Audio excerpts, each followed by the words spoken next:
Hey guys and gals, it's Randy from PartsAuto.com. Today, we're going to give you a little hint on headlights and headlight assemblies. When changing a headlight bulb, you're going to be going on the inside of the car. There's going to be a couple of clips and a rubber cover. You're going to pull the clips off, pull the rubber cover back, and inside there will be two bulbs, high beam, low beam, and a signal light on the left-hand side, way off to the left-hand side. Easy to, half a turn, the holder comes out, pull the bulb out, put a new bulb in. Make sure to put on a set of cotton gloves or grab a piece of paper towel. Do not touch the bulb itself, because that oil from your fingers will go on the bulb and shorten the life of the bulb, if it even comes on. Use a paper towel, plug the new bulb back in, reverse process. Check out the way to do it on the internet.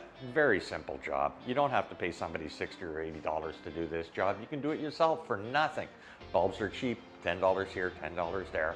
And we've got them all for you, right here at PartsAuto.com. The part you need